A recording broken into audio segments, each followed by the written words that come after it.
Dios se ponen a trabajar de acuerdo a la voluntad de Dios, el diablo y sus demonios se ponen a trabajar para detenerlos. Y el diablo inspiró ciertas filosofías y ocasionó problemas para impedir que Nehemías, como hombre de Dios y líder de su pueblo, reconstruyera el muro de Jerusalén. ¿Cuáles fueron algunas de las artimañas que usó el diablo contra Nehemías? Primero, trató la mofa, burlándose del trabajo que hacían. Pero como eso no dio ningún resultado, usó las amenazas, el peligro. Pero en eso también fracasó. El siguiente paso diabólico, ¿cuál fue? La división.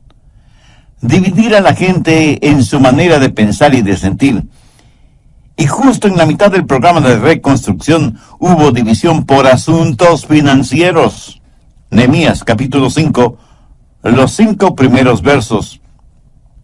Entonces hubo gran clamor del pueblo y de las mujeres contra sus hermanos judíos. Permítame hacer una pausa aquí para enfatizar que el diablo prefiere 1000 veces el empezar argumentos y discusiones dentro de la iglesia que vender litros y litros de licor. La palabra clamor en este versículo significa griterío, voces airadas, discordia. Pero sigamos leyendo. Había quien decía: nosotros, nuestros hijos y nuestras hijas, somos muchos. Por tanto, hemos pedido prestado grano para comer y vivir. Y había quienes decían: hemos empeñado nuestras tierras, nuestras viñas y nuestras casas para comprar grano a causa del hambre. O sea que había hambruna en la tierra. La inflación era tremendamente alta y era difícil conseguir alimentos. Y había quienes decían: hemos tomado prestado dinero para el tributo del rey sobre nuestras tierras y viñas. Hoy quiero hablar sobre la fórmula de Dios para la libertad financiera. Alguien ha dicho que el nervio más sensitivo del cuerpo humano es aquel que conecta el cerebro con la billetera. Creo que eso puede ser verdad. Sé que cuando se habla de finanzas, la gente escucha con atención, pero nerviosamente. Estoy convencido que toda escritura es dada por inspiración de Dios y que es provechosa y útil. Pero para que sea provechosa para nosotros hoy, debemos hacernos 3 preguntas. Primera, ¿qué significó entonces? Segunda, ¿qué significa hoy? Y tercera, ¿qué significa para mí personalmente? En el capítulo 5 de Nehemías descubrimos por lo menos 2 cosas. Primero, el problema de la esclavitud financiera. Y segundo, los principios de la libertad financiera. Veamos primero la esclavitud financiera de la gente en tiempos de Nehemías. Algunas personas dicen que la Biblia está pasada de moda. Pero solo el leer los primeros versos de Nehemías 5 es como estar leyendo las noticias financieras en cualquier periódico del mundo actual. Note 3 cosas en lenguaje moderno. Primero, luchas, problemas y divisiones en el mundo financiero. Segundo, había escasez de productos y los que había eran muy caros y era difícil conseguirlos, aún en el mercado negro. Tercero, la gente estaba hipotecando sus propiedades por segunda o tercera vez para tener dinero para comprar alimentos. ¿No le parece esto un fidedigno retrato de lo que nos sucede en la actualidad? Estamos hablando de depresión, de esclavitud financiera, cuando usted tiene que hipotecar su casa para poder alimentar a su familia. Pero no solo eso, sino que estaban ahogados en deudas. Mire Nehemías 5:4. Y había quienes decían: hemos tomado prestado dinero para el tributo del rey. O sea, tuvieron que endeudarse para pagar sus impuestos. ¿Se imagina? Pedir dinero prestado para pagar impuestos. Note que los impuestos gravosos no son ninguna cosa nueva. Existen desde hace mucho, mucho tiempo. Impuestos altos y deudas muy grandes. El tener deudas es una cosa terrible. Estar bajo esclavitud financiera es algo devastador. Gastar mucho más de lo que se gana es, mi amigo, una verdadera locura. Las deudas financieras siempre significan esclavitud financiera, pero eso no es el plan de Dios para sus hijos. Al margen de Nehemías 5, anote Deuteronomio 28, del 1 al 14. Descubrirá que Dios no quiere que usted sea el que debe, sino el que preste. Dios no quiere que usted sea cola de ratón, sino cabeza de león. Dios quiere bendecir a su gente sobre todas las naciones de la tierra y quiere darles libertad financiera. Pero muchos no tienen esa libertad financiera. Por el contrario, están en esclavitud financiera y ese es el plan de Satanás, porque no han entendido ciertos principios espirituales de libertad financiera. El diablo quiere mantenerlo en esclavitud y a él no le importa qué clase de esclavitud, solo le interesa que esté en esclavitud. ¿Está usted viviendo en esclavitud financiera? Escuche las 10 marcas de esclavitud financiera y vea si usted se identifica con alguna o algunas de ellas. Primero, cuando por falta de fondos adquiere a crédito los gastos diarios. Segundo, cuando deja de pagar el próximo mes algo que debe pagar ahora. Tercero, cuando pide dinero prestado para pagar impuestos o la hipoteca. Cuarto, cuando no tiene ni la menor idea de cuánto debe. Quinto, cuando sus acreedores le llaman repetidamente para que les pague. Sexto, cuando saca de sus ahorros para pagar cuentas actuales. Séptimo, cuando solicita un préstamo grande para pagar préstamos pequeños. Octavo, cuando usted y su cónyuge discuten acaloradamente sobre finanzas. Noveno, cuando comienza a pensar en formas deshonestas de pagar deudas. Y décimo, cuando le es difícil el dar sus diezmos y ofrendas para Dios. Escúcheme, no estoy diciendo que una persona que hace estas cosas está fuera de contacto con Dios. Hay muchas personas que aman honestamente a Dios y sin embargo caen en esta trampa. Al diablo le fascina cuando usted es esclavo de esta manera de actuar y de hacer, como hijo de Dios. La gente en tiempos de Nehemías estuvo bajo esclavitud financiera y estaban frustrados, tanto que se volvieron unos contra otros. Estaban haciendo un trabajo para Dios de acuerdo a la voluntad y al plan de Dios. Sin embargo, había algunos en esclavitud financiera y se sintieron frustrados e irritados y se volvieron unos contra otros. Eso no fue parte del plan de Dios, pero esa era la manera en que el diablo trabajó, dividiendo a la gente de Dios, para que no hiciera lo que Dios les había dicho hacer. Ahora, debo aclarar que no solo la gente pobre puede estar en esclavitud financiera. La gente rica también puede estarlo. Leamos Nehemías 5, versos del 6 al 8. Y me enojé en gran manera cuando oí su clamor y estas palabras. Entonces lo medité y reprendí a los nobles y a los oficiales y les dije, exigís interés cada uno a vuestros hermanos. Y convoqué contra ellos una gran asamblea y les dije, nosotros según nuestras posibilidades rescatamos a nuestros hermanos judíos que habían sido vendidos a las naciones, y vosotros vendéis aún a vuestros hermanos, y serán vendidos a nosotros. Y callaron, pues no tuvieron que responder. Verá, en la ley de Moisés estaba escrito que ningún judío podía cobrar intereses a otros judíos. A un gentil sí, pero a un judío no. Eso lo establece claramente la ley. Pero estos judíos estaban quebrantando la ley y estaban cobrando enormes intereses a su propia gente y poniéndoles bajo esclavitud financiera. Y esto realmente disgustó enormemente al profeta de Dios. Por eso los reunió y les leyó la palabra de Dios y les dijo que dejaran de hacer aquello que iba en contra de la ley. Aquellos judíos ricos que estaban aprovechándose de la situación eran tan esclavos de las finanzas como los pobres a quienes explotaban. Escúcheme, el dinero es un maravilloso siervo mientras lo tenemos como siervo, pero es un amo insensible y exigente cuando permitimos que se convierta en nuestro amo. ¿Tiene usted más fe en el dinero y en las cosas materiales que en Dios?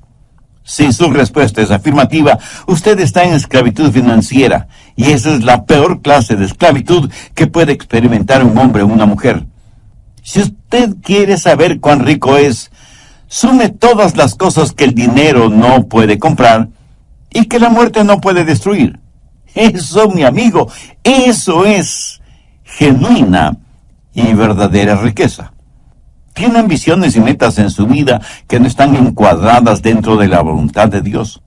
Hay cosas que quiere hacer con su dinero, proyectos financieros, y que tendría vergüenza de invitar a Jesús a que sea parte de eso. Si es así, usted está en esclavitud financiera. ¿Tiene usted un ardiente deseo de poseer dinero y ser muy rico lo más rápidamente posible, sea como sea y caiga quien caiga? Si es así, mi amigo, usted está en esclavitud financiera. Compromete su ética y sus valores cristianos y fracasa en cumplir y honrar obligaciones morales. Si es así, usted está en esclavitud financiera. Me conmovió mucho la noticia de prensa acerca de un muy distinguido hombre de negocios que renunció a la presidencia de una importante institución por no creer y por lo tanto negarse a promocionar la construcción de un nuevo casino. Y di gracias a Dios por este hombre. Y aunque la institución tenía legalizados todos los papeles, o sea que estaba actuando dentro de los parámetros de la ley, este hombre tuvo firmes y fuertes convicciones espirituales, morales y éticas como para no querer ser parte de eso y prefirió renunciar. Por supuesto, le aceptaron la renuncia. Alguna gente muy pobre está en esclavitud financiera. Alguna gente muy rica está en esclavitud financiera. El diablo las tiene a todas. A los primeros los esclaviza por la falta de dinero y a los segundos los esclaviza por el exceso de dinero. Nehemías estaba realmente enojado con los judíos ricos y los nobles que estaban extorsionando a sus propios hermanos. Y en el verso 14 les llama la atención para que vean cómo él vivía. Nehemías no fue la clase de líder que dice: no hagan lo que yo hago, hagan lo que yo digo. Él fue la clase de líder que, como el apóstol Pablo, pudo decir: seguidme, porque yo sigo a Cristo. Veamos cómo vivió este gran líder, este gran hombre de Dios, Nehemías. Ya hay algunos principios que quiero que veamos juntos. Creo que son magníficos principios porque son principios para la libertad financiera. Y cada hijo de Dios debe estar financieramente libre, porque Pablo dice en Filipenses 4:19, mi Dios pues suplirá todo lo que os falte conforme a sus riquezas en gloria en Cristo Jesús. Bien, veamos primero el principio de prioridad. Nehemías 5, versos 14 y 15. También desde el día que me mandó el rey que fuese gobernador de ellos en la tierra de Judá, desde el año 20 del rey Artajerjes hasta el año 32, 12 años, ni yo ni mis hermanos comimos el pan del gobernador. Pero los primeros gobernadores que fueron antes de mí abrumaron al pueblo y tomaron de ellos por el pan y por el vino más de 40 siclos de plata. Y aun sus criados se enseñoreaban del pueblo. Pero yo no hice así a causa del temor de Dios.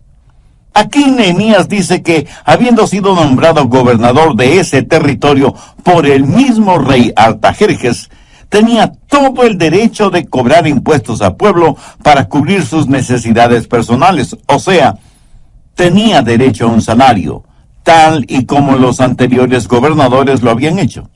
Pero note lo que Nehemías dijo: pero yo no lo hice así, a causa del temor a Dios. Nehemías tenía ciertos derechos, privilegios y prerrogativas, pero él no los utilizó.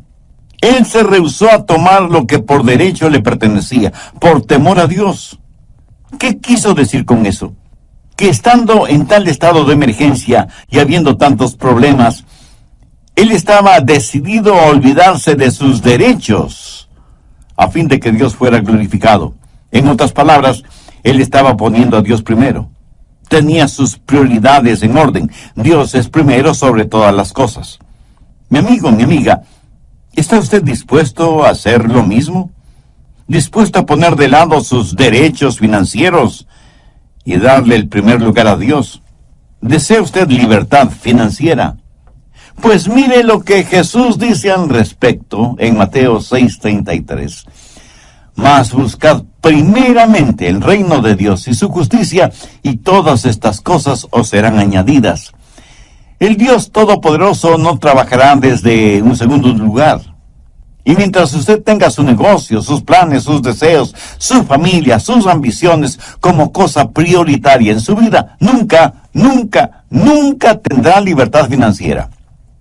Pero Jesús ha prometido que si usted tiene sus prioridades con Dios como la primerísima prioridad, y busca primero el reino de Dios y su justicia, todas las cosas correctas que anhela le serán concedidas. Ese es el principio de prioridad. Nehemías miró a las cosas que pudo haber hecho o tenido, pero no las quiso ni las tuvo porque quería glorificar a Dios. El temor de Dios, la voluntad de Dios, significó más para él que ninguna otra cosa. Si el dinero es su meta, si el dinero es su Dios, usted nunca tendrá libertad financiera. Si usted no pone a Dios en el primer lugar, usted es un necio que está jugando un juego en el que siempre perderá. Un hombre cierta vez dijo: es muy difícil para mí esto de confiar, de tener fe. Yo manejo realidades, y realidad es lo visible, lo palpable. Bueno, sí y no. ¿Es su casa real? ¿O los muebles, o la ropa, o las flores, etcétera, etcétera? Son cosas reales en el sentido de que las vemos y están ahí, pero no son reales en el sentido de permanencia, porque no duran para siempre. Veamos 2 de Corintios 4:18. No mirando nosotros las cosas que se ven, sino las que no se ven, pues las cosas que se ven son temporales, pero las que no se ven son eternas. La realidad no está en aquello que usted puede ver, palpar, gustar o sentir. La única realidad está en Dios. Amigo, si usted pone su confianza en las cosas que puede ver, tocar y saborear y sentir y contar, está viviendo en un mundo ilusorio. Las cosas que se ven son temporales, las cosas que no se ven son eternas. Y cuando Dios es nuestra prioridad número uno, es que estamos en contacto con la realidad. Voy a resumir brevemente lo que vimos en el programa anterior. Recuerde que estamos estudiando la vida de Nehemías, especialmente con lo que tiene que ver la reconstrucción del muro y de las puertas de la ciudad de Jerusalén. Estamos en el capítulo 5 de Nehemías.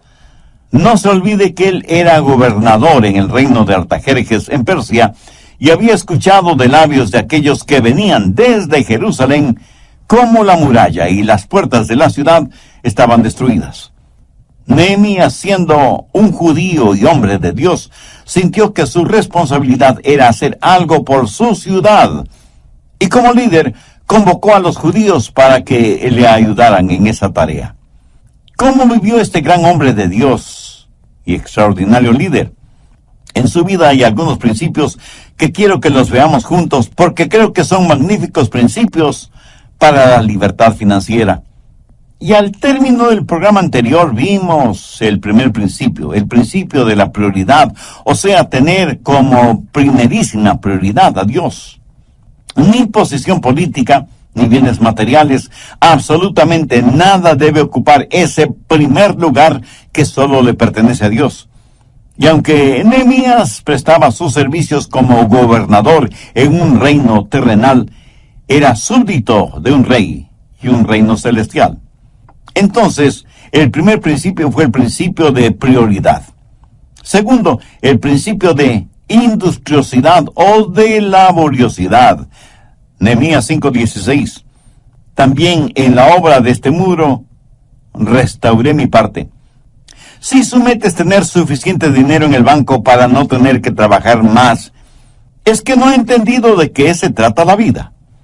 Sabe que hay miles de personas que han hecho arreglos para no tener que trabajar nunca más. Sabe que la Biblia dice que hay que trabajar 6 días, pero también dice que hay que descansar. ¿Sabe por qué muchos no tienen libertad financiera? Porque piensan que trabajo es una mala palabra. En serio. Algunas personas no reconocen una oportunidad porque viene con ropa de trabajo. Hay mucha gente, aún en círculos religiosos, que buscan posiciones importantes, pero que no signifiquen demasiado trabajo. Y detrás del deseo de muchas personas de ganar miles o millones en diferentes loterías o en los casinos, está el anhelo de tener mucho dinero para no tener que trabajar. Se olvidan que significa aún más trabajo el cuidar el dinero. Nehemías financieramente estaba muy bien, debido a su alto cargo en el gobierno del rey, pero no tuvo ninguna vacilación de ir hasta Jerusalén y ponerse ropa de trabajo para reconstruir el muro. ¿Sabe cuál es el verdadero problema, especialmente en países desarrollados, afluentes y ricos? Que muchas personas viven exclusivamente de la ayuda que les da el gobierno.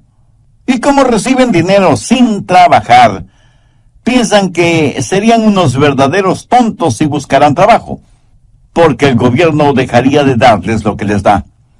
Al respecto, un notable estadista y economista internacional dijo sarcásticamente que en algunos países desarrollados sus gobiernos son los mayores promotores de la vagancia y el desánimo, porque sostienen a los vagos que no quieren trabajar y cargan con excesivos impuestos a aquellos que trabajan.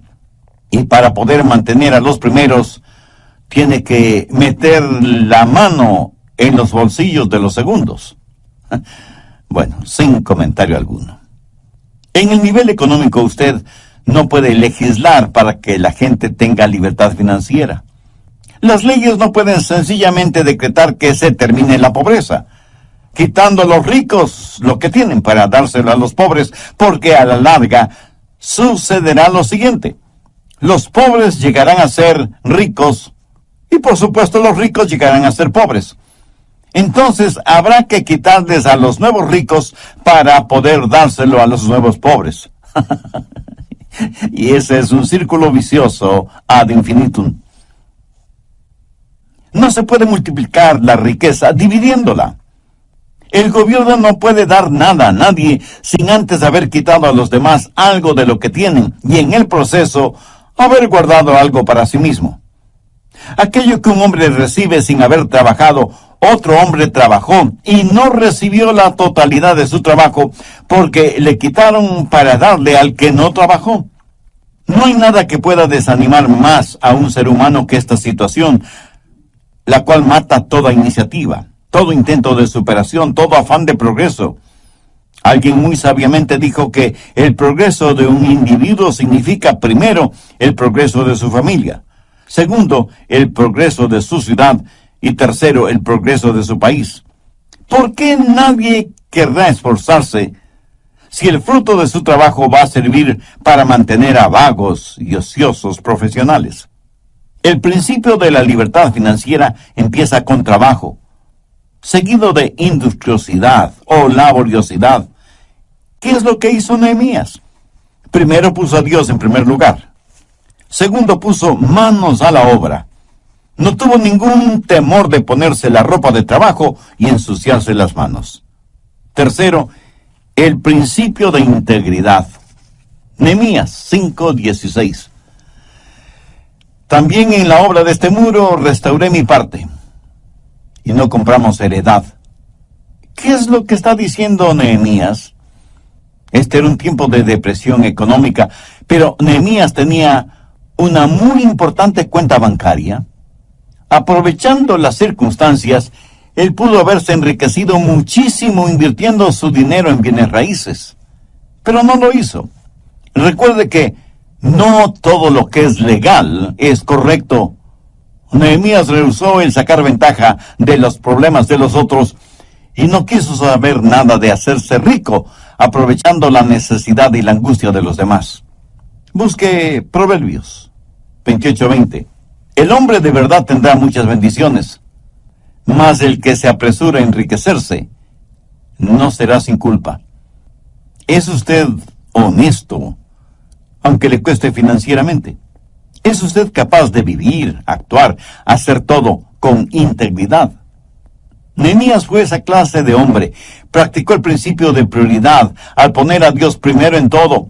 Practicó el principio de laboriosidad. Estuvo listo para el trabajo de reconstrucción del muro. Practicó el principio de integridad, viviendo una vida honesta, transparente, íntegra.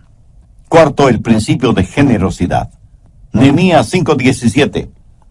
Además, 150 judíos y oficiales y los que venían de las naciones que había alrededor de nosotros estaban a mi mesa. Lo notó.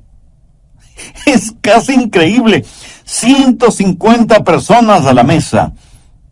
¿Cómo le gustaría a usted tener 150 invitados a comer en su mesa cada día? Y por 12 años. No me conteste. Creo que sé la respuesta. Ahora, ¿quién pagaba todos esos gastos? ¿El gobierno? No. Nehemías cubría todos esos gastos. Pero note también que a más de los 150 siempre había invitados con ellos y los que venían de las naciones que había alrededor de nosotros. ¿Qué les daban de comer? ¿Una hamburguesita? ¿Un perro caliente? ¿Unos taquitos? ¿O unas enchiladas? No. Mire el verso 18. Y lo que se preparaba cada día era un buey y 6 ovejas escogidas. También eran preparadas para mí aves. Y cada 10 días vino en abundancia. Y con todo esto nunca requerí el pan del gobernador, porque la servidumbre de este pueblo era grave. ¡Qué gran hombre y qué gran líder fue Nehemías! No les dio de comer cosas insignificantes. Para decenas y decenas de personas hizo preparar la mejor comida, pagando todo con su propio dinero, sin recurrir a ayuda financiera de parte del gobierno.